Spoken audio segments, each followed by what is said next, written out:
જમ્યા પછી છાતીમાં બળતરા થાય છે, ડકાર આવે છે, પેટ ફૂલી જાય છે, આ બધી વસ્તુઓ થતી હોય તો તમને અવશ્ય એસિડિટી હોઈ શકે છે. પેટમાં એસિડ વધી જાય અને ઉપર સુધી આવે એટલે બને છે એસિડિટી. આના આપણે લક્ષણો જાણીએ તો પેટમાં જલન થવી, છાતીમાં જલન થવી, કાં તો પછી પેટ ફૂલી જવું, ગેસ પાસ ના થવો, ખાટા ડકારો આવવા, કડવા ડકારો આવવા, આ બધા લક્ષણો છે. તો તમારો પ્રશ્ન હવે એ હશે કે શું કરવું તો એસિડિટી ના થાય. પહેલાં તો તમારે સ્ટ્રેસ ઓછો લેવો જોઈએ, રાત્રે ઓઇલી ખાવાનું બંધ કરવું જોઈએ, કાં તો પછી રાત્રે વડાપાઉં આવું બધું ખાવાનું બંધ કરો, અને બને એટલો જંક ફૂડ ના ખાશો તો તમને એસિડિટી ઓછી થશે.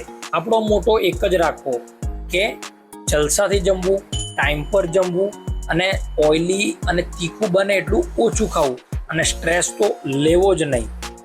આપણા ડેલી રૂટીનમાં આવા થોડા સિમ્પલ ચેન્જીસ કરશો તો એસિડિટી આપણાથી દૂર રહેશે. અને આનાથી બી અગર નથી થતી તો આપણા ક્લિનિકમાં હોમિયોપેથિકથી જડમૂળમાંથી એસિડિટી મટાડી આપવામાં આવશે.